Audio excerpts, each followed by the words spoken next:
Okay, the time is approximately 6 p.m. and the July 28th, 2022 Farragut Board of Mayor and Aldermen meeting will now come to order. All Farragut Board of Mayor and Aldermen meetings are public notice per Tennessee state law. Our meetings can be seen live on Charter Channel 193 and TDS Channel 3, as well as the Farragut YouTube channel and our website. It will also be recorded and can be viewed later on Town of Farragut YouTube channel, as well as Charter Channel 193 and TDS Channel 3.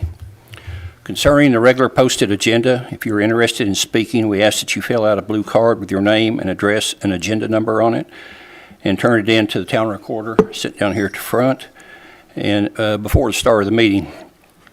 The mayor, or in his absence, the vice mayor, shall maintain and control the meeting to provide a professional and objective environment.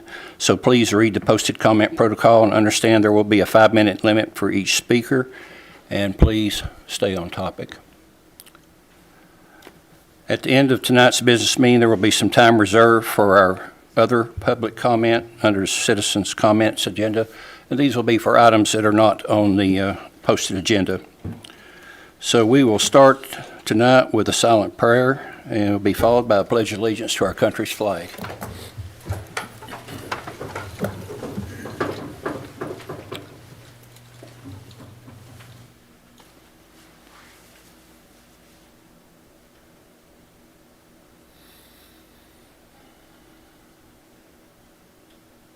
I pledge allegiance to the flag of the United States of America and to the republic for which it stands, one nation, under God, indivisible, with liberty and justice for all.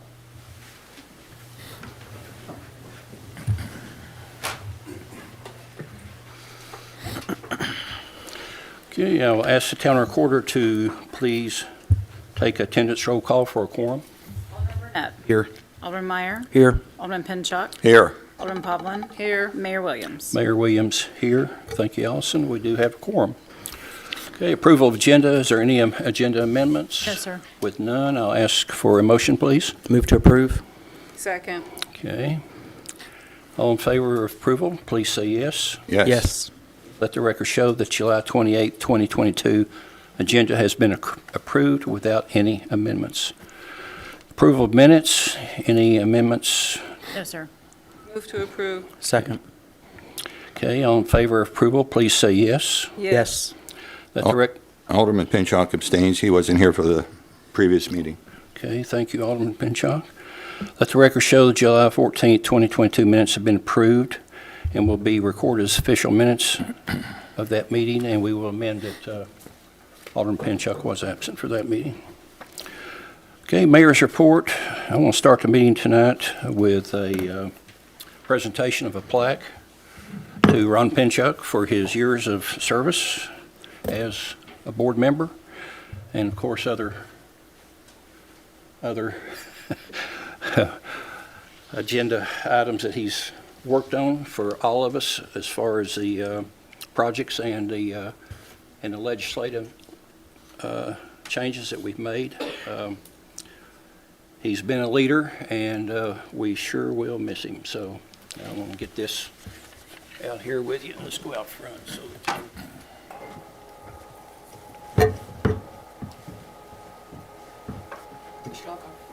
I want to be in the picture. Get up there. all of you, Yeah. not just.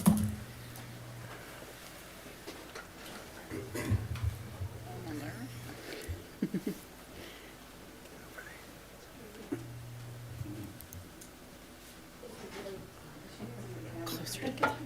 She needs a new camera. I'm with Louise. She needs a new camera.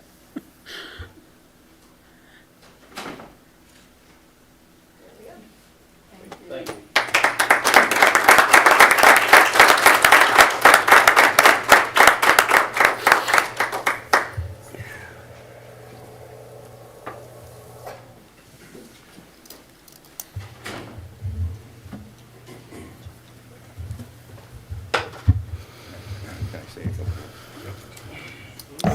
We'll turn the floor over to Alderman Pinchuk.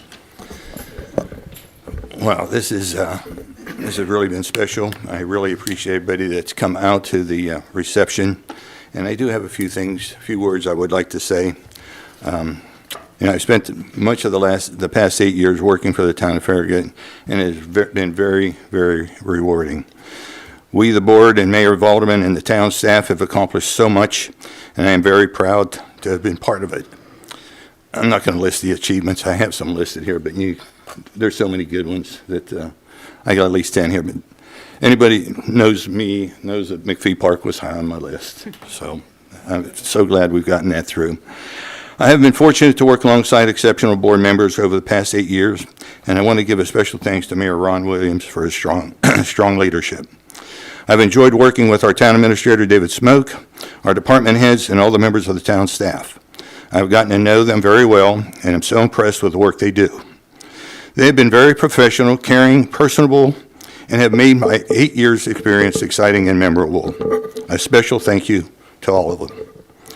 I also want to thank many of the town citizens who have supported me and helped me along the way. There are too many to name here, but you all know who you are. So again, thank you. Thank you.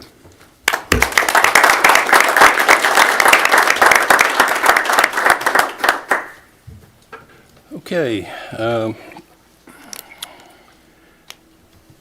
I guess really one of the things that we are probably going to do next will be, I'll turn this over to David Smoke.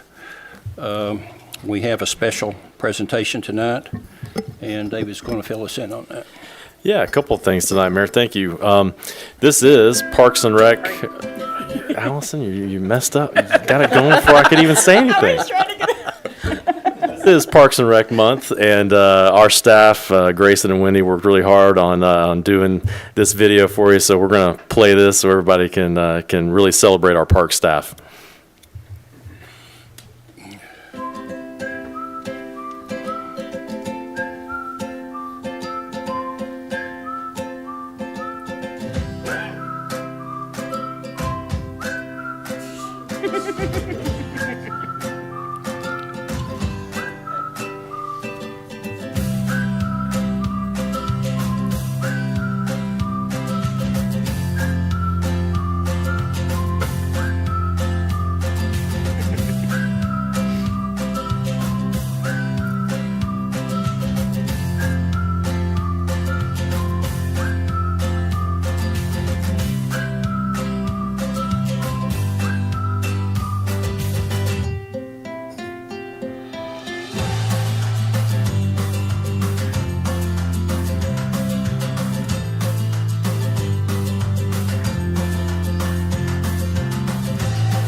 Sue and her staff, they are the fun department, so they get to do all the fun stuff in town. We really appreciate the efforts and all that they do for us each and every day. So just wanted to share that with the community, and now it's on our Facebook and all of our social media pages as well. Another thing that we wanted to present to the board, I like to give our engineering department a hard time because it seems like these projects that we have going around town always take longer than I ever think they should, but they remind me that those are all because they have some federal funding to them, and we just have to jump through a whole lot more hoops for those kind of projects. But occasionally, we do have a project or two that we do ourselves, and we do it in-house. And so we recently completed one out at the I-40 interchange, and we also wanted to show you a little video about that project so that we can give the public a heads up that it's now complete and there'll be a new traffic pattern.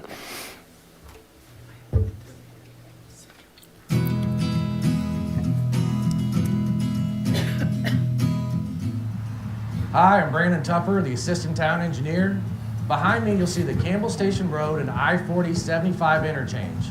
This location has been notorious for traffic congestion through the years, sometimes during peak hours backing up as far as the Farragut Primary School. This summer, we've been working on a project which we're just putting the finishing touches on now. We've widened the roadway south of the bridge, made some lane modifications, and installed safety improvements such as enhanced signage and pavement markings. Together, these make for a much safer and more efficient traffic interchange. Please use caution when using the new interchange and enjoy the improvements.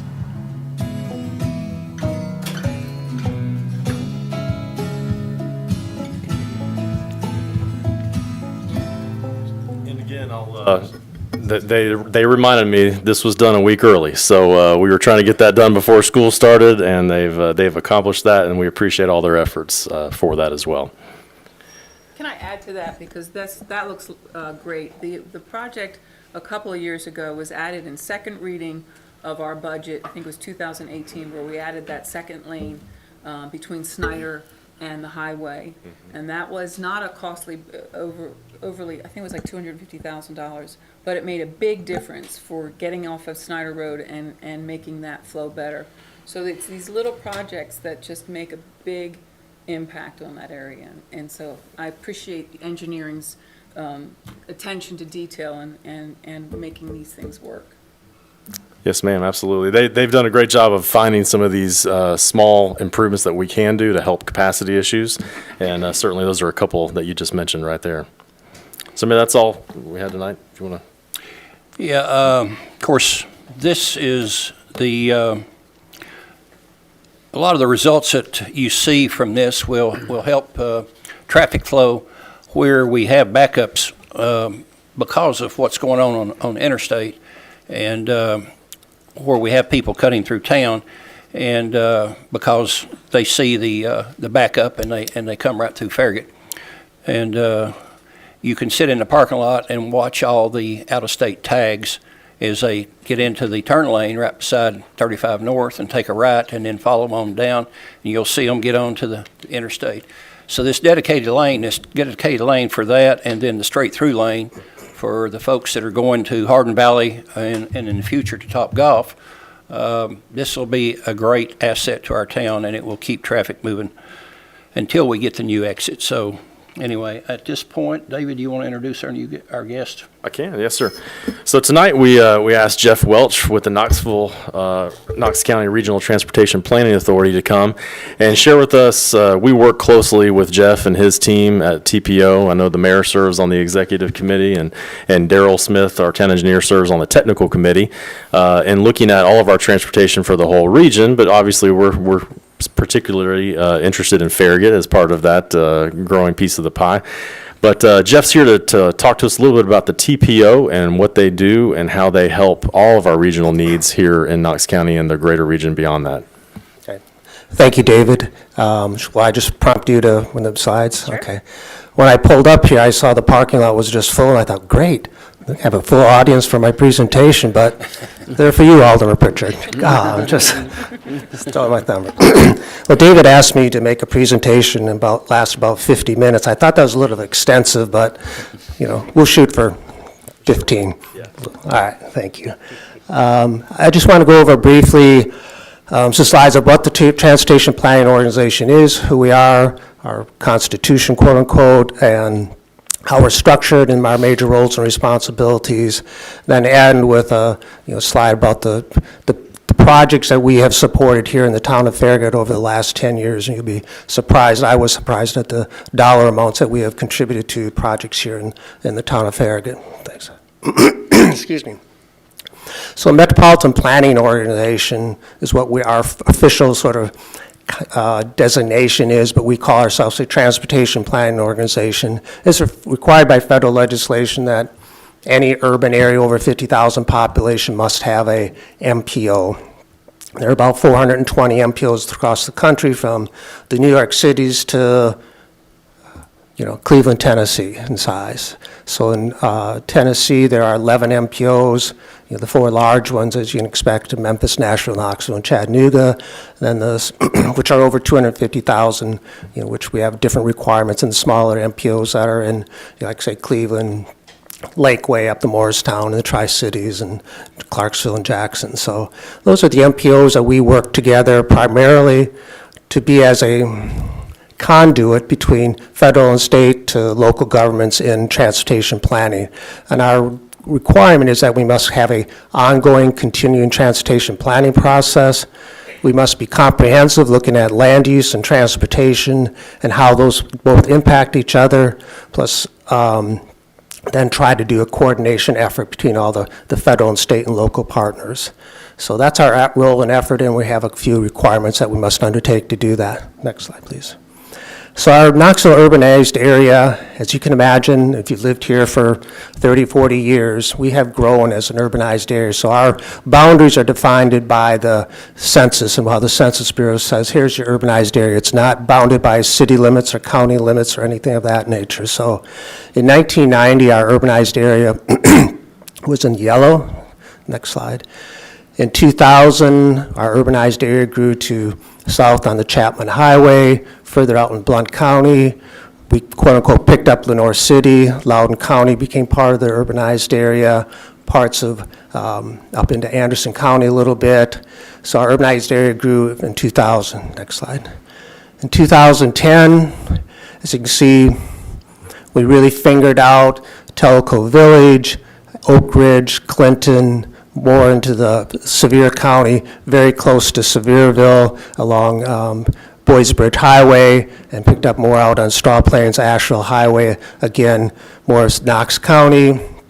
And again, in 2010, the Hardin Valley area was not quote-unquote urbanized, but obviously in the last 10 years, it's significantly urbanized. But we then have to take that area, and our boundaries are then smoothed out correspondingly, so we don't have all these little jags and whatever. But as you can see, urbanization has, really gone out along our corridors. From a transportation perspective, it becomes, just as a commentary, it becomes very expensive to provide transportation when you're extending out along these corridors. That means more miles you got to maintain, more miles you have to pave, more miles you have to build. The more compact you can build, obviously, the less infrastructure you can have to put in there. But so, next slide, please. So, with that becomes, as we have grown, and this is a slide that shows our urbanized area in 1950 versus the size of our urbanized area, our population versus our size. Our population is in the light blue circles, and the dark blue circle is the urbanized area in square miles. You can see our urbanized area in square miles has shown, again, graphically, how much we have grown in land area. Population has not grown as quickly as the land area. Correspondingly, then, your density. Your density of the population, back in 19, we were 6.5 people per acre.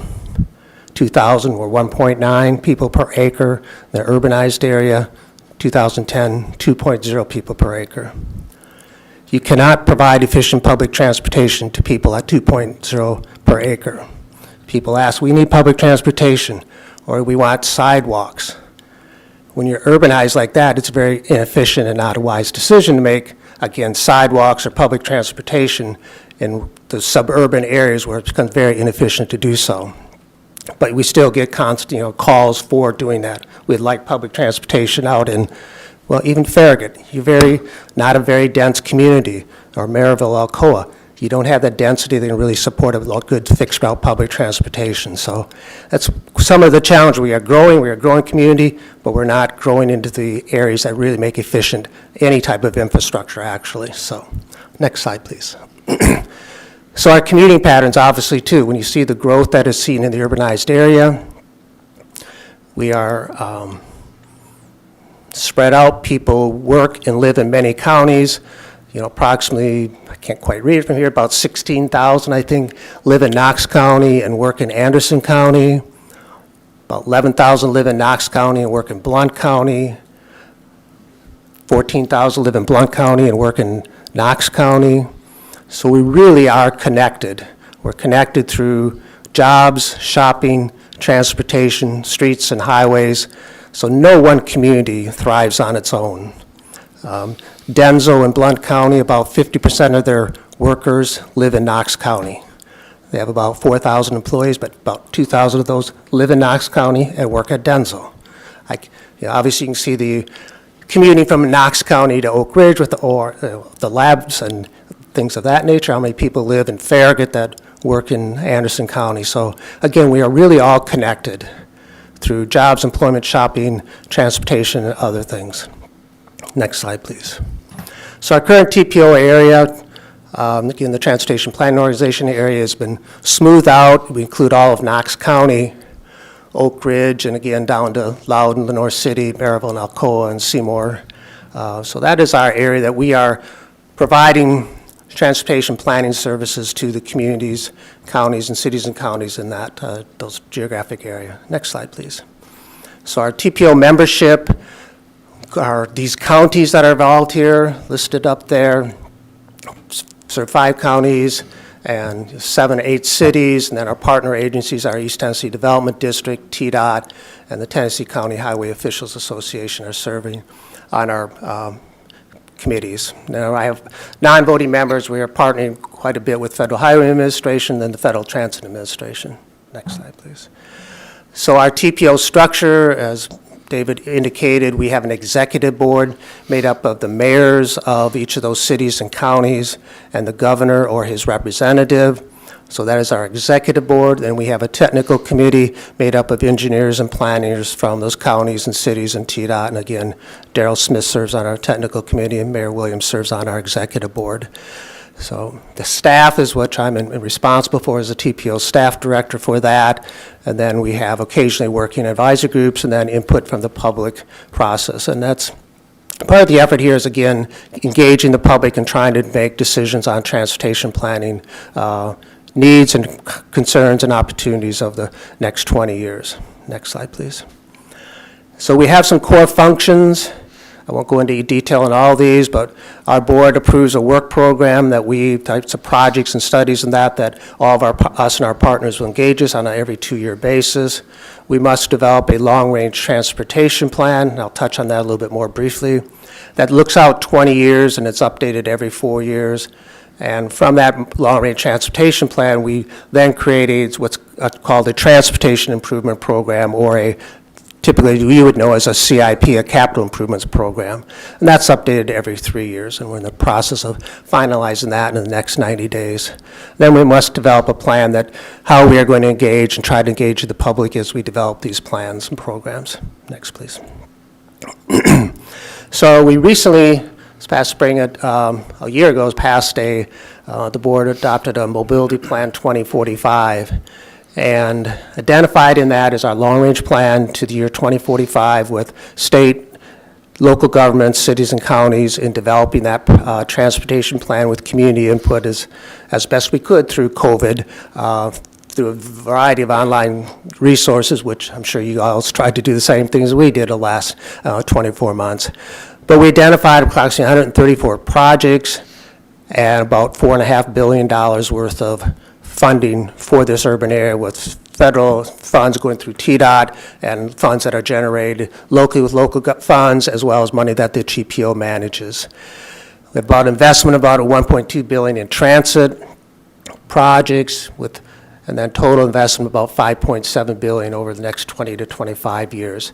This is just our plan. That doesn't mean all these are going to be funded, but this plan must be fiscally constrained. So we had to identify where we believe funding was going to be available to support 134 projects. We had to cut probably about 50 projects from the wish list that communities had asked for, because we could not identify those types of resources that we may be able to reasonably expect in the next 20 to 25 years. So that 4-lane, 5-lane highway out in, just some places just weren't going to get it. We just couldn't do it. And so we were trying to really look at ways, and the things that were a priority of the TPO was maintain what you have. You got to have a good system, and we have to show in our long-range plan that we have the resources, i.e. the town of Farragut, city of Knoxville, Knox County, have the resources to maintain their existing and the potentially future infrastructure. So we just don't want a complete building if you cannot have the resources to do the safety projects that you just did this, on Campbell Station Road. And again, to do a guardrail or maintain your traffic signals and repave your roadway. So that's a critical component of identifying, maintaining what you have out there. Next slide, please. So this is a map of just those projects in Knox County that we've identified with, again, city and local partners. Again, some improvements along our major corridors, interstate system, Spot improvements, identifying those interchanges such as, Watt Road and Campbell Station, Solway Interchange, Pellissippi Parkway and Oak Ridge Highway, improvements along Middlebrook Pike, Pellissippi Parkway. Our long-term goal for Pellissippi Parkway north of the interstate is to try to have that become a access-controlled facility similar to the rest of Pellissippi Parkway. You're carrying close to 75,000 vehicles on Pellissippi Parkway north of Dutchtown Road, and it's not access-controlled. It's getting there close to step by step, but that's more traffic than parts of I-75 are in Knox County, and those are access-controlled. It's one of the commentaries when the orange route was being discussed around here as to when TDOT backed off from that Orange Parkway, the commissioner at the time said, hey, we'll come in and we'll make improvements to Pellissippi Parkway. Well, we're still working on trying to get those improvements. It takes a long time, as sort of David alluded to, that this involves federal funds. It takes a long time with federal funds. But we're still trying to incrementally make improvements to Pellissippi Parkway and, again, along our I-40-75 corridor in this area. So working together with the town of Farragut has been very successful for all of us. And, again, that partnership continues to exist throughout the other communities that are part of our process. Next slide, please. As again, from that long-range transportation plan, we have to develop a transportation improvement program. Again, that's what's typically called the capital improvements program, and this identifies projects that we will program funds, either the state will or local governments or the TPO, over the next 4 years. Phases of projects such as engineering or preliminary engineering, environmental, final design, right-of-way construction, those major phases of projects that we can support, again, in a fiscally constrained way with the funding that we anticipate from TDOT and state and local and other partners.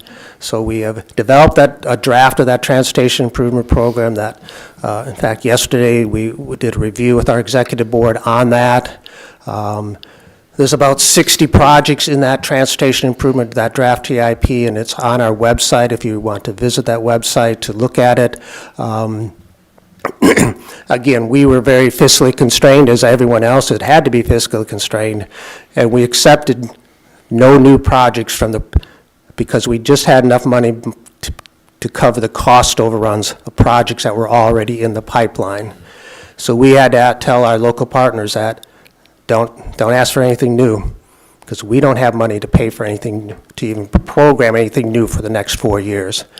So that is, it's been again, people did ask for it, but we had to say no, at least the staff perspectives had to say no and had to balance out our anticipated revenues for that part. So next slide, please.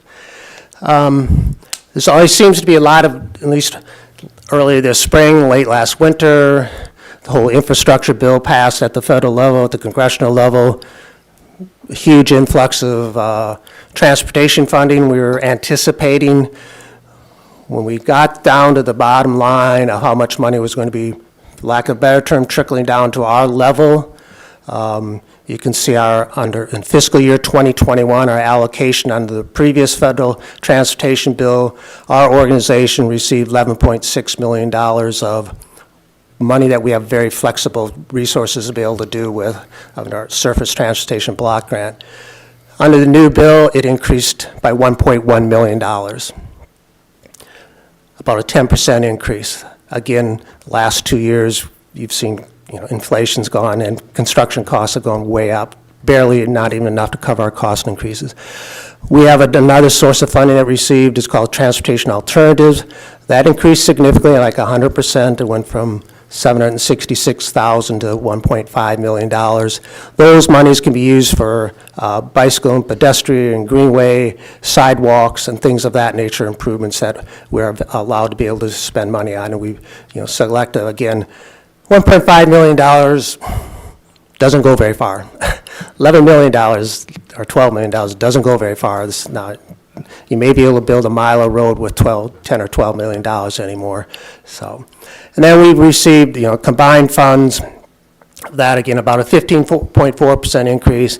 And then there's a new carbon reduction program that is sub-allocated down to our organization, and we receive about $1.5 million a year. So these are the yearly amounts that we anticipate over the life of the IJ bill, the bipartisan infrastructure law.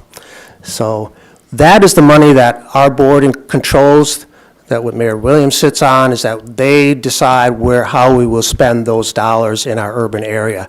We have to look at those dollars and say which project is going to be funded in Maryville, Alcoa, City of Knoxville, Knox County, Town of Farragut, Oak Ridge, Clinton, Loudoun, Lenore City. That is what we are responsible for, to divvy up these resources for projects. Next slide, please. So it must be fiscally constrained. We do get, our area does get some transit funding that we work with our transit partners, such as East Tennessee Human Resource Agency, Knoxville, Knox County CAC, and Knoxville Area Transit, and how those funds will be allocated. And our transportation improvement programs covers for the next till 2023 to 2026 time period. Next slide. So, as again David alluded to, many steps in the development of a project. Public input that we utilize to develop a long-range transportation plan.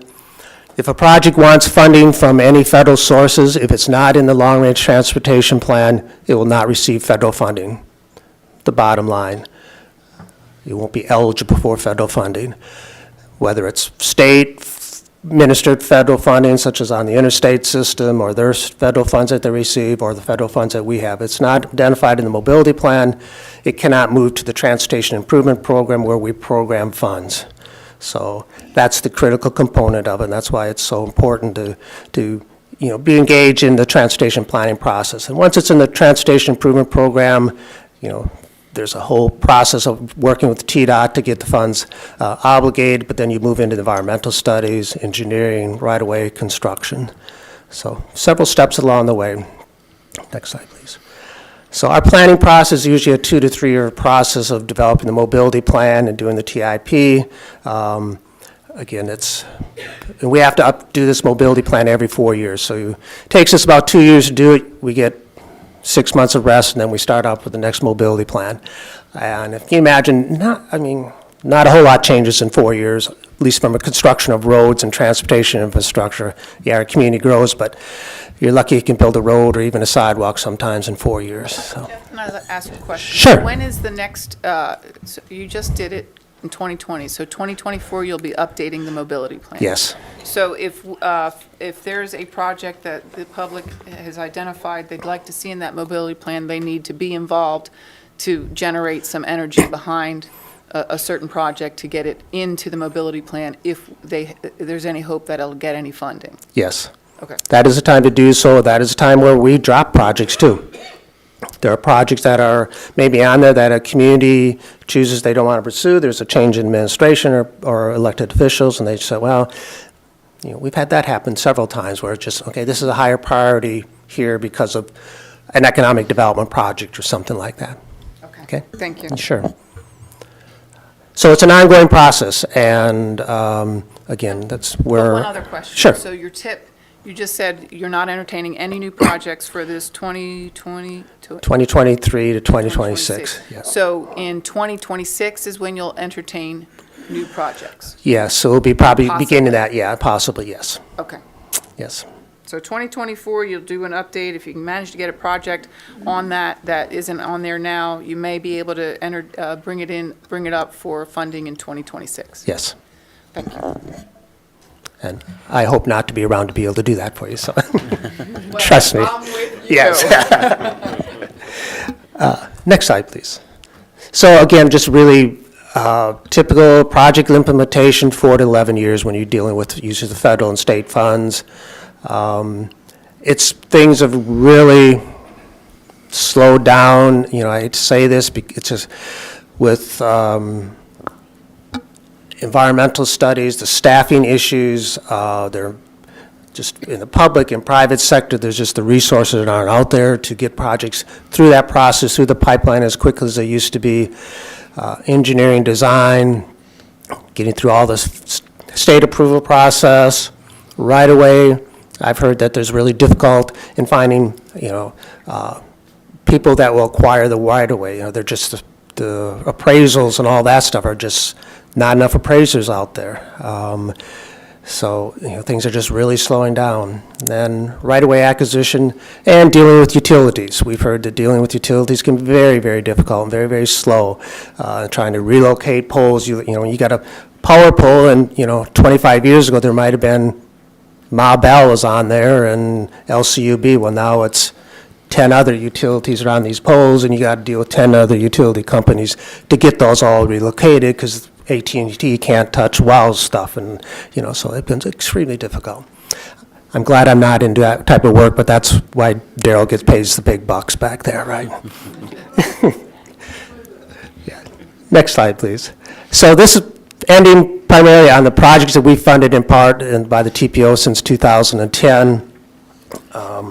A number of projects that I won't identify them all, but, some that you're very familiar with just recent with the Watt Road improvements out there, improvements to Virtue Road, and sidewalk improvements along Kingston Pike. G is some planning money that's at least identified for on Virtue Road. Finally, completion of Concord Road from the roundabout up to Turkey Creek, Turkey Drive, is it Turkey Creek Road? Yeah, my daughter lives off there, I should know the name of it. And then we invested in Campbell Station Road many years ago to improve it from Jamestown up to Grigsby Chapel. So we've funded a number of projects here in partnership with the town of Farragut. And we did a calculation. It's about $42.5 million that we've invested in our federal funds on the road projects, and about another $7 or $8 million on traffic signals and that. So that's quite an investment on the part of the TPO with the dollars that we receive, we've received $10 to $11 million a year, that we've been able to work with you all and to get projects implemented here and get, those types of improvements that you want to see to help serve the citizens of the town of Farragut. So, next slide. I might be two major projects that you're obviously aware of that are coming up with the governor's providing a state allocation for Campbell Station and Watt Road. Not sure if these are the final designs, but they'll be initiating this project and process over the next several years. So we anticipate big improvements to those two interchanges. Hopefully, by using state money, they still have to follow a lot of some of the federal requirements, but hopefully they can get this done in like 4 to 6 years. Jeff, do me a favor. A lot of people are not aware of what a SPU or It's a D1. Single point urban interchange is where they bring in all the interchanges similar to up at exit 407 for to get into Sevier County. Merge all that interchange, you switch lanes and directions and that. There's one in Blount County also. That's a single point urban interchange. A SPUI is the acronym they like to use for that. You can be more efficient in that regard with traffic signalization. You can basically have almost only 2 traffic signals versus typically you'd have 2, 4, 6, almost up, traffic signals on some of these larger interchanges. So, but I think that's the last slide. If you need to reach out to me, that's my email address, and the mayor has that, and David does, and Louise does, and I'm sure a few other people do here in the community, but I appreciate the time that you give me today and the opportunity that the mayor you provide us to speak. Jeff, can I ask you one last question on is it EJA bill, the FAST Act transferred into this new legislation? Does Yes. that legislation, did the safety requirements and assessing your safety requirements, did that all transfer over to this new one? Yes, there's we're still a much greater emphasis on safety, more linkages that we must look at as far as when we develop our long-range plans. We have about 8 or 9 factors. They add an additional factor, and housing is the next factor that we also have to consider in that process. And it's multimodal, meaning pedestrian? all the way Pedestrian, up. biking, yes, yeah. Okay. In fact, we will be, there's a significant amount of safety funds that are going to be released for both planning and implementation, and we've engaged already our local partners to develop a comprehensive urban safety plan, and we hope to do that with our local funds, and then be able to put our local governments in a position. You have to have a safety action plan, and then the local governments will be able to apply for that federal funding. Thank you. You're welcome. Thank you very much. Yes, sir. A question. Do you have any, or know of any plans for the North Shore Road, or any long-term plans to address that? We completed a North Shore Drive corridor study with, from Concord Road, the roundabout, to Lake Shore Drive, Westland Drive, Kingston Pike, not Kingston, Lions View Pike, Westland Drive intersection. We completed that with TDOT. We funded that study looking at safety and operational improvements for that corridor. I could be glad to come back out and talk about that, but we looked at 9 locations where we felt that there'd be the most efficient areas to put in safety improvements, such at the Concord Marina, right there at the boat dock and that. Then extending to the golf course, Bluegrass Road intersection, Westland Drive and Ebenezer, Tools Bend, Wallace Road, Morale Road, Lions View, and then Westland Drive intersection. So we looked at all those to identify with a consultant of improvements, and we identified such as just adding turn lanes, capacity improvements, building roundabouts where possible, and we are not in a position to fund that, but we provided those studies to our legislators and to TDOT, and TDOT, and we're partners with that in hopes that they can be able to incrementally make some improvements in that way, in that corridor. So. Is there a reason that it started at that Concord roundabout instead of? That is where the state highway ended. West, it's not. State West is highway. not state highway, and the town of Farragut felt that, Knox County felt, hey, let's concentrate on this other end. We'll sort of take care of that section to the west and that, so.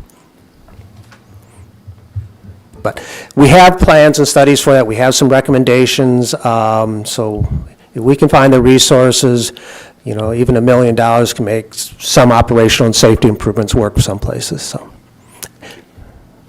If you'll look back, last week at the MPC, we had a meeting where they have to address, Knox County has to address Campbell Station Road at Fretz, north of the interstate. And so they're adding a turn lane in there. And that's kind of what I envision is going to have to happen on North Shore, where you're adding that extra turn lane in so that people can get out of the flow of traffic, and you're treating it more like an arterial than a collector. And that's the struggle with that portion of North Shore in Knox County. They tend to not require the developer to do any of the improvements. It is an arterial, it's a minor arterial, I think but it tends to act like a collector because they don't tend to require them to do anything for it. So that's the frustration, is we're going to need to see more projects like that to address the safety and the efficiency of it. But I'm glad to hear that you guys have done that study. I wasn't aware that you had gotten that far. Yeah. That even if they can do them incrementally, that would be fantastic. Right. And I will say that, excuse me, I have one more minute. Knox County has initiated with the Advanced Knox, their first comprehensive plan update in 20-some years. And part of that is a transportation component of that, linking the transportation and land use together. So out of this study, which will occur, hopefully another round of public input in October, and then final product in spring of next year, will be a transportation plan that Knox County can really have to looking at where's the best way to invest their funds. Is it Campbell Station Road extension and a new corridor to get to Hardin Valley, which we studied out of the Hardin Valley study. It's a great idea, but boy, it's expensive. Is it improving Buttermilk Road out to Everett Road, or, Carnes, all that. So they're going to be looking at that with our consultants to develop a strategic transportation plan that will link in with their long-range comprehensive plan. So that's my paid advertisement for today. So thank you very much, Mayor and Board of Aldermen. Thanks, Jeff. Appreciate it. Thank you, Jeff. Glad to have you here, and it's been very informative.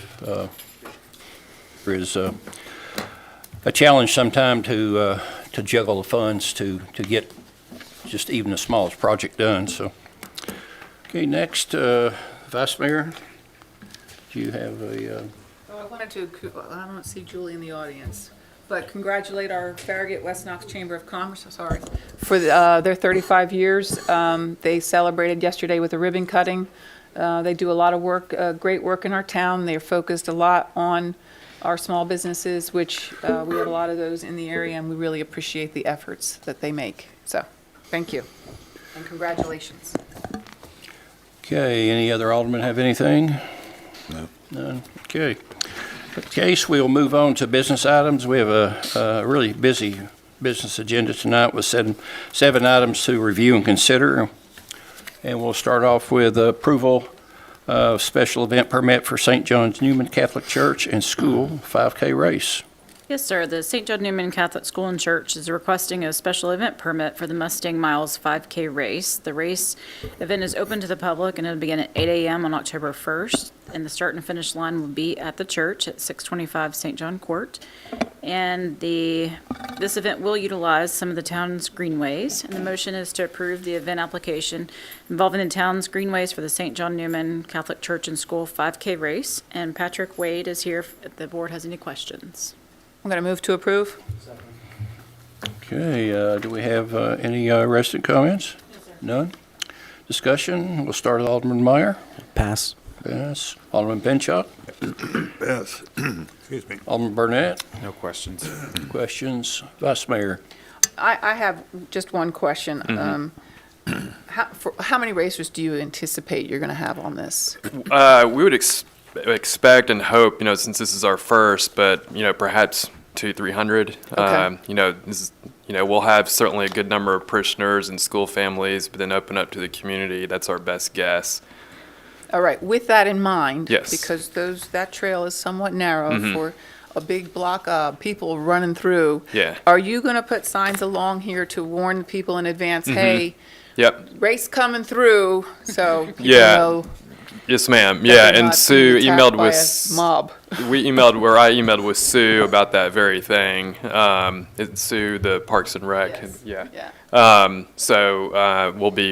That'll be just one of the measures that we will put into place. But it should spread out pretty well. Yeah, and we're working with a professional local company that, does all that kind of thing, personal best racing. So really getting a lot of expertise there. Okay. Thank you. Yeah, thank you. Okay, I have nothing. Discussion closed. I'll now ask all in favor of approval, please say yes. Yes. Okay. Let the record show the permit has been approved. Am I good? Okay, next will be. Thank you. Thank you. Next will be approval of Farragut Tourism and Visitor Advisory Committee Charter Amendment. Yes, sir. This is very similar to the two amendments that we made at the last meeting. And the motion is to approve the proposed amendment to the Farragut Tourism Visitor Advisory Committee Charter, and that's for the youth representatives. Move to approve. Second. Okay, we have resident comments? Yes, sir. None? Okay. Discussion, Alderman Meyer. Pass. Okay, Alderman Burnett. We're asking for comments. Alderman Pinchot. Yes. Vice Mayor. I guess I just have a comment. I appreciate that I think we're finally getting to a point where the youth are starting to understand that there's these committees here and they're of interest and of value to them. And certainly their input is of value to us. So at some point, I would love for us to rope this energy in to something a little bit broader like a youth council. But for now, I'm thrilled to see that we're getting so much interest that all of these committees are asking us to expand the ability. So I'm all for this. Yeah, same here. With our experience with the National League of Cities and the youth councils, we are fast approaching the capability of being able to do this very soon. So I look forward to that, to when we can move on to that and get more. We're starting to get more youth than we've ever had. I mean, it's now, instead of one, we'll have 3 and 4 people that's trying to be on the committees, and that was what we were after to begin with. Okay, with sufficient discussion, I'll ask that all in favor of approval vote by saying yes. Yes. Let the record show that the question amendment has been approved.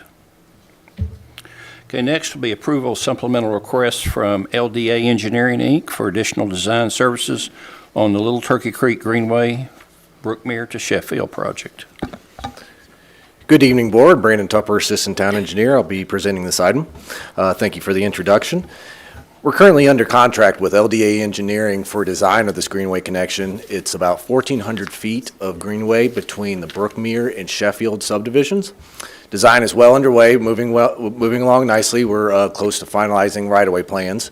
And one of the biggest challenges that we've had on this project is actually access and how we're going to get to the actual location and build the Greenway itself. What we've decided and landed on is we're going to access from Virtue Road across from the Vista subdivision where there's already a pedestrian bridge. We're going to construct a laydown yard there adjacent to Virtue Road, remove the pedestrian bridge, and install a temporary construction bridge and build it from that location.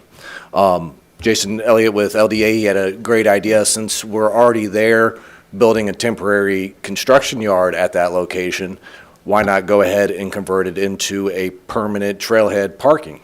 So the plan for this, and what this supplement specifically is design services for design of that temporary bridge, design of that construction laydown yard, and design of a temporary parking area there with a walking trail to the old water wheel from the mill there.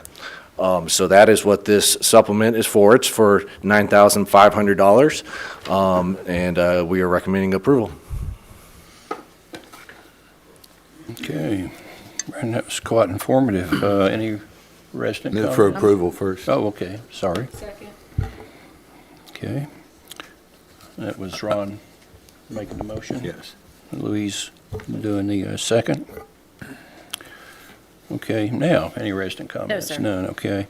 Discussion, and we'll start out with Alderman Meyer again. Pass. Alderman Burnett, No questions. Alderman Pinchot. Yeah, I got a question about the parking. How many spaces are we looking at in this? We're thinking 3 spots, and correct me, I've got Jason, he's right back here with LDA, is that correct? 3 spots is what we believe we can fit, yes. So it'll be a small parking area, but again, we're just kind of using it as a trailhead for anybody. Most residents will be accessing from the Greenway, coming from a destination already, so. I like the idea. I think it's great. Yeah. Is there anything about 3 parking spaces that, It's just I don't want 10, but I'm just curious, why not maybe 4 or 5? just space constraint, so between Virtue Road, and we still want to stay out of the floodway, so we don't get into having to do the Clomar and everything associated with that, so it's just not very much space there, so 3 is the maximum that can go there.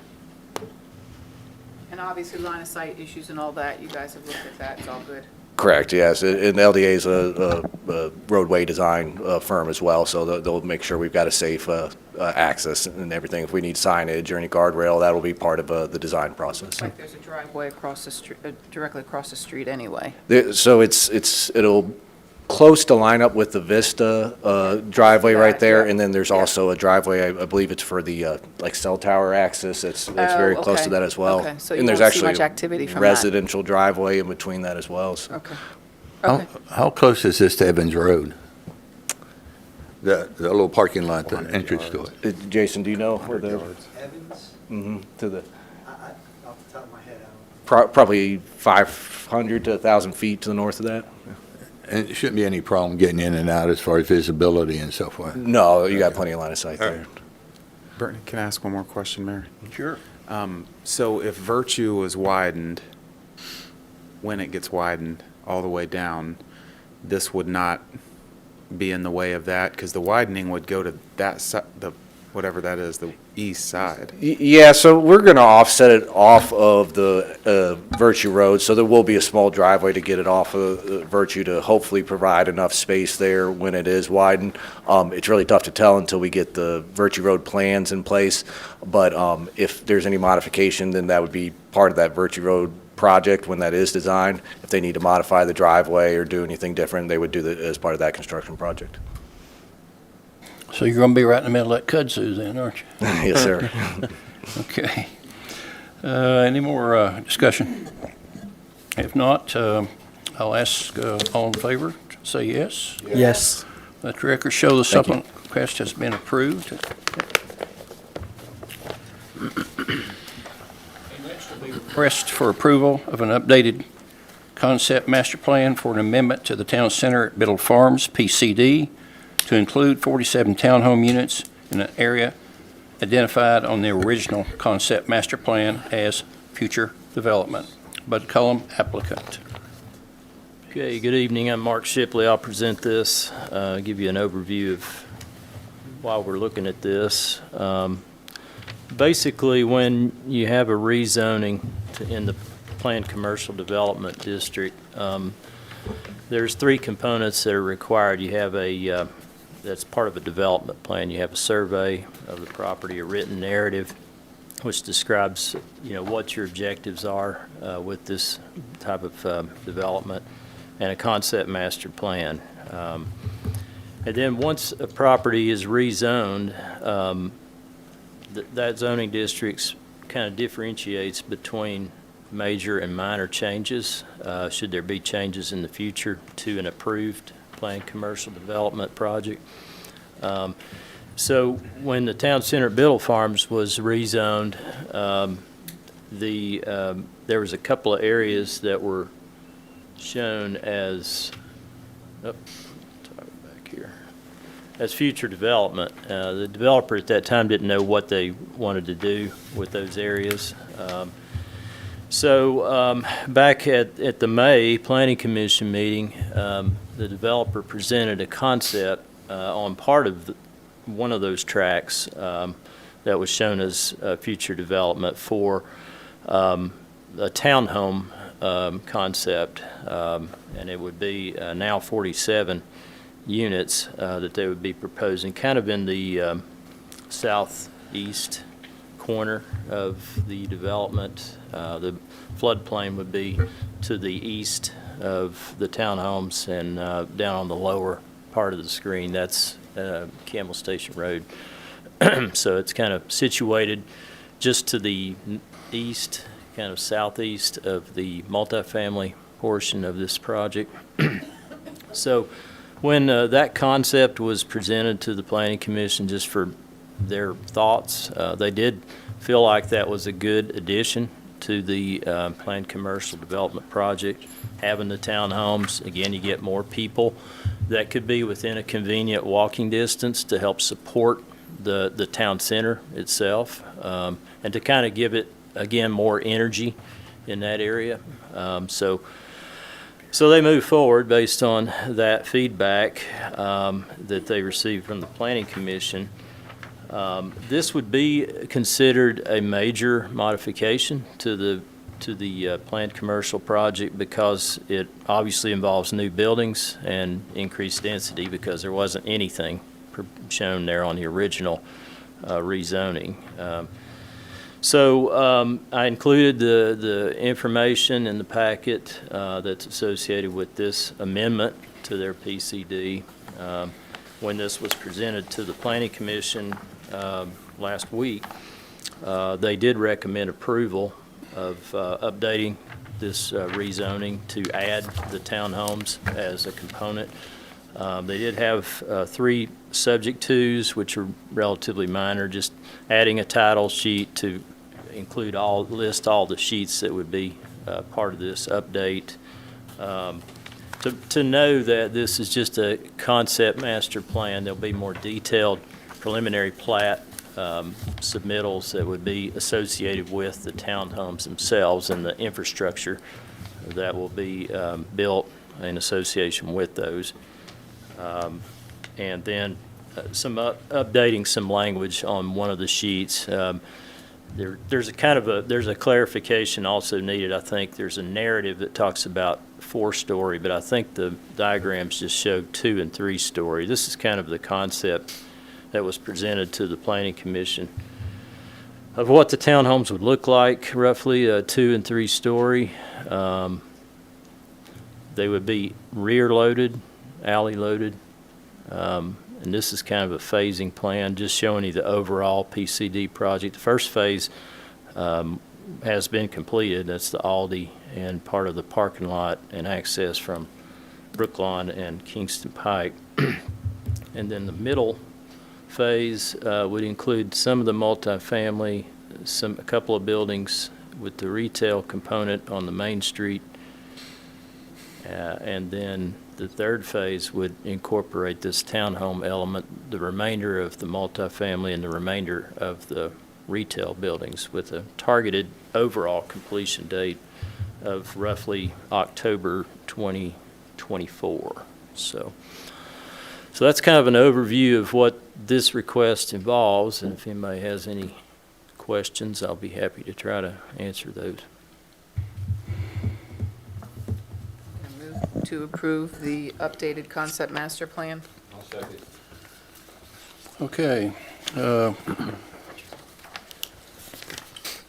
Motion and a second. Resident comments? I didn't have any. None, okay. Discussion, and we'll start out with Alderman Pinchuk.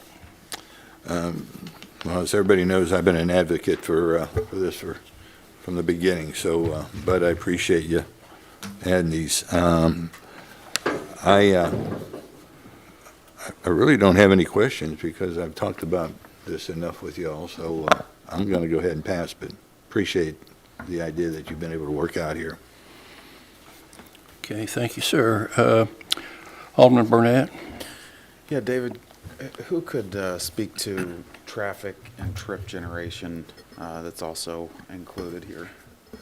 But do you want to try that, or I can have Daryl come down? Yeah, we did an update to our traffic study, Alderman, and that should be in the record or in the packet, and it was nominal.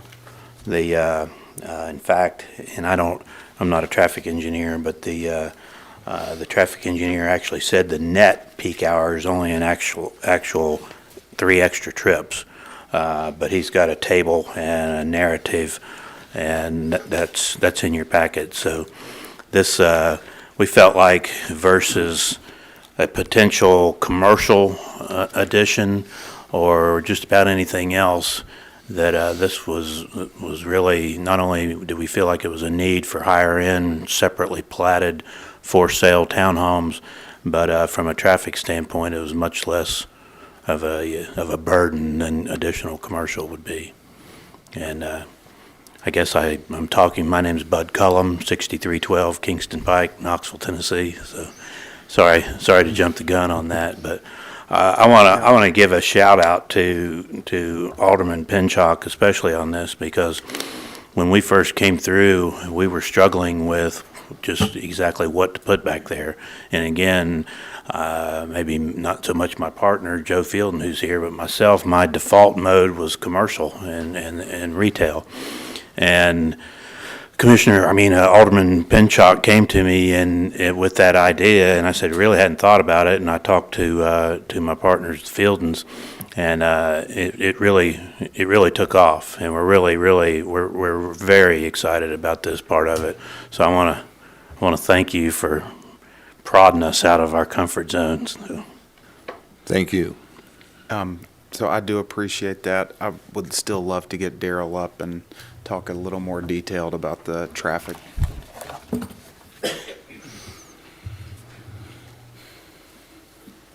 Yes, as Mr. Cullum mentioned, it was in your packet. If you want to look, CDM Smith updated the trip generation, and they're looking at AM peak hour total trips 19, PM peak hour trips total of 25.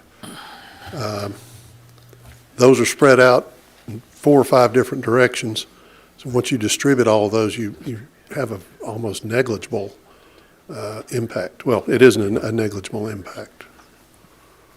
So 48 townhomes generate 19 trips in the AM. During the peak hour.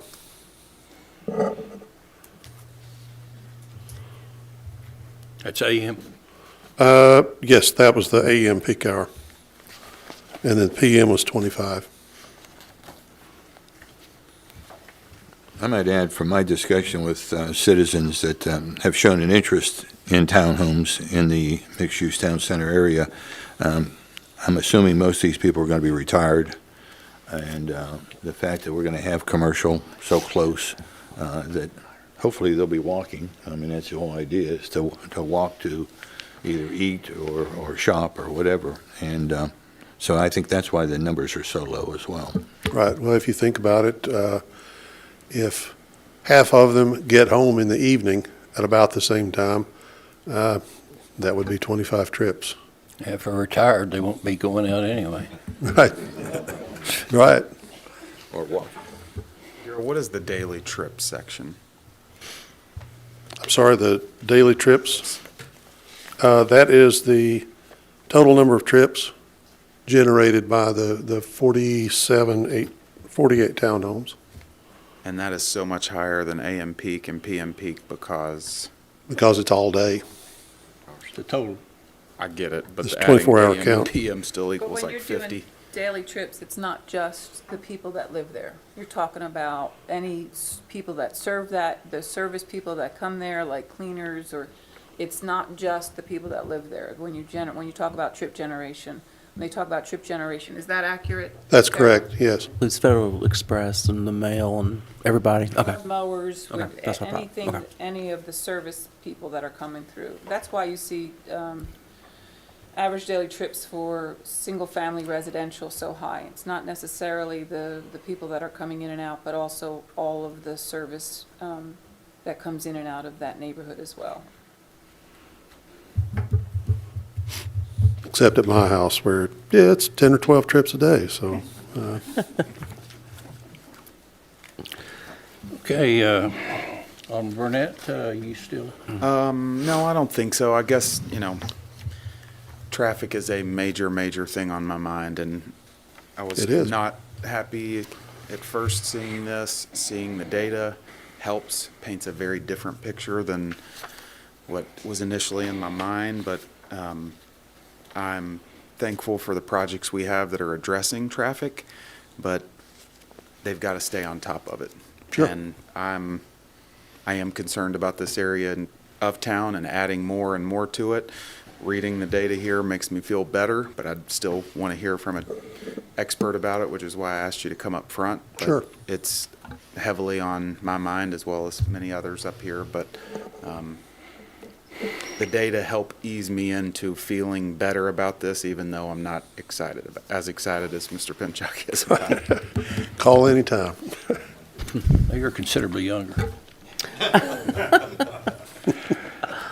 Okay, Alderman Meyer? Well, I'm as excited as Ron is. Does that make a difference? But I'm probably 15 years older than Drew. So I actually support it 100% because of the lesser impact on traffic than what you could have had, Bud, with the commercial. So thank you for thinking outside the box. Thank you, Alderman Pinchuk, for making that happen. It's another feather in your cap. It's another part of your legacy that you're leaving here for us, and I appreciate that. I very much like the federal style that you're I had talked about that before, that we need to make sure we complement the Campbell Station Inn.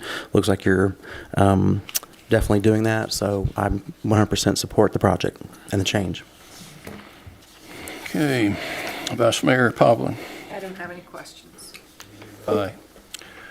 With the discussion completed, I will ask all in favor of the motion to say yes. Yes. Any noes? No. Let the record show the request has been approved as requested. Thank you. Okay, next will be approval of the contract 2022-11, Dimick House demolition, located at 917 McPhee Road. Good evening, Mayor, Board.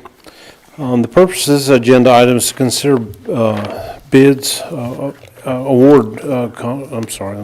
Consider bids and award contract 20-22-11, 917 McPhee Road, Dimick House demolition to the chosen contractor.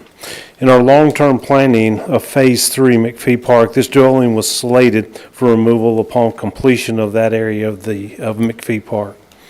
The Dimick House has been used for years as a storage unit for numerous items. After completion of Phase 3 McPhee Park and the completion of the new 2,000 square foot storage building at Public Works, We have moved everything out of the house and the garage into the new building. We no longer have a use for this house or garage. It's been an attractive nuisance since the opening of the park. The contract is for abatement and removal of hazardous materials and the demolition of the Dimmick House garage septic tank and grading. On July 19, 2022, we opened bids from 2 contractors, and Public Works recommends awarding the contract to the vendor Environmental Abatement Incorporated based on their bid and their ability to perform the required work. They have also done work for us in the past on Virtue Road to our satisfaction. I'm going to move to approve. Second. Okay, do we have any residents on that either?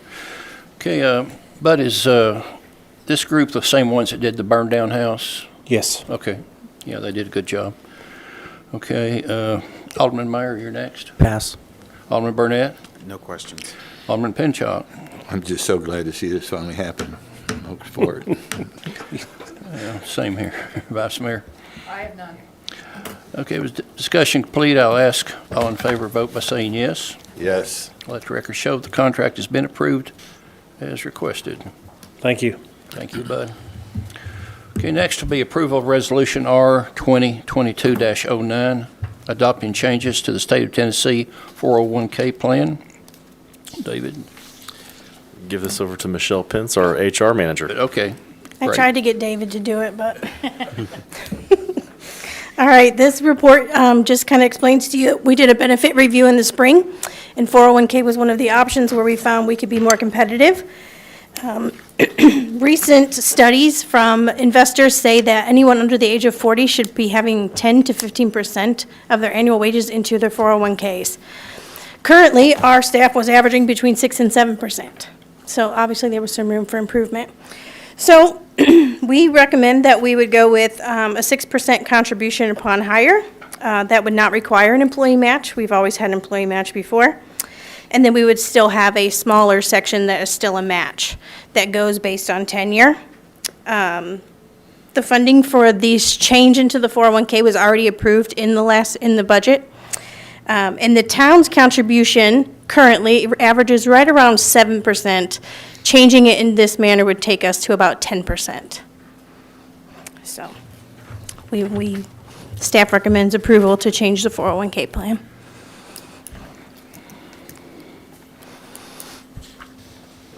I'm going to move to approve. Second. Okay, any rest of comments? No, sir. Okay, none. Discussion, we'll start with Alderman Meyer. Pass. Alderman Burnett. No questions, Mayor. Alderman Pinchot. I'm just, again, glad to see that we're updating it and adding more, what's the word? Competitive. For sure. Competitive with our. Being more competitive with surrounding communities. So we need to make sure our people are taken care of, so. And that they stay here. That's right. Okay, Vice Mayor? Well, this is something that need to be done. We've got a great staff, and to keep a great staff, you have to make sure they're compensated properly. And I think that this will help us in the long run to attract. It's all about retention and attraction, so this is a good step. Okay, with discussion complete, I'll ask all in favor vote by saying yes. Yes. Yes. Okay. Let the record show that the resolution has been approved as requested. Thank you, Michelle. Thank you. Okay, next will be approval of updated Town of Farragut Policies and Procedure Manual. I get this one too, Mayor. I get this As well, one too. okay. This report covers the minor changes to the Policy and Procedures Manual, so there wasn't any major changes to any type of our policy. I made some clarification notes, additions of new supplemental benefits, so along with 401K, we've added other additional benefits to our employees. And then I've rearranged a whole lot of sections, which is why you don't have a red line version, because the whole book was redlined. But no major changes to any policy, just restructuring. And I added a section of the history of Farragut, so. Okay, thank you. Does that conclude your Yes, sir. Okay, does. Move to approve. Okay, any resident comments? No, sir. None, okay. Discussion, we'll start out with Alderman Meyer. Alderman Pinchot. Pass. Alderman Burnett. Looks good, Michelle. Great work. Thanks. I agree. Really good job. Vice Mayor? I assume a hard copy of this is given to every new employee then? It is. So I go through an orientation. We're about to go digital. And so the handbook will be the only thing I don't provide digitally, so I can still go through it with them. Okay. And then I plan to put it onto like a shared drive where all employees can get to it, but it's not necessarily accessible to the public. But that way they can all get it, and I don't have to print 108 pages for 86 people. That's, Yes. Good. It's real good, matter of I am fact. a paper person. I'd be asking for a hard copy.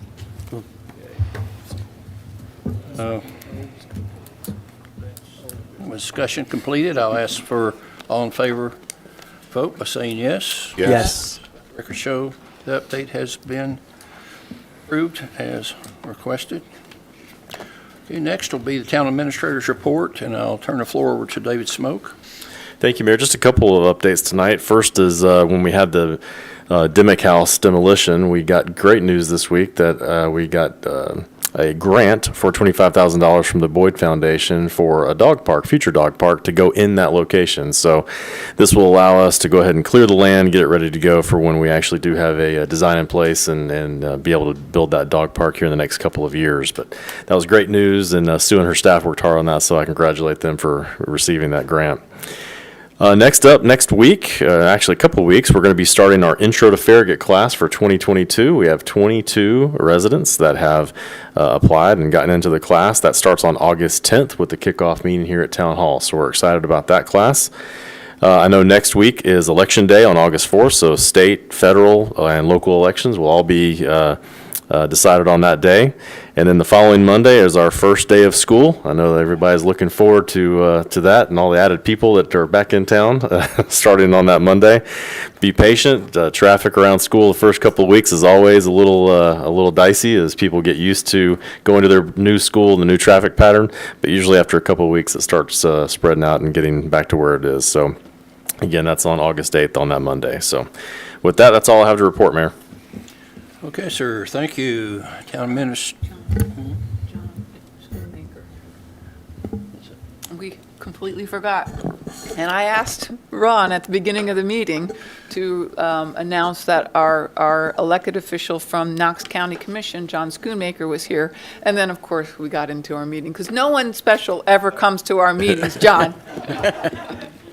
So thank you for being here. We appreciate your service to our town. We appreciate your relationship with us. I have always have questions about what's going on at Knox County Commission. I'm one of those dorks that watches their meetings on Monday nights. And I call up John, I'm like, hey, what happened? Because at 9 o'clock, I will turn it off. You guys go way late. But, It's only 11 on Monday. oh my goodness. But I appreciate you being here. Thank you. My bad. Okay. Next, I guess, will be the town attorney's report. I have nothing to report tonight. I would like to congratulate Alderman Pinchot on a successful term on the board, and we need to figure out some other place to get him involved so he doesn't get lazy on us. That's underway. Good. Okay, next will be citizens' comments. Do we have no have one. no citizen comments tonight? Okay, well, then I won't have to read all that. Time is approximately 7:19, and without objection, July 28th, 2022, Farragut Board and Mayor and Alderman meeting is now adjourned. This is a nice surprise. I said this was a nice surprise.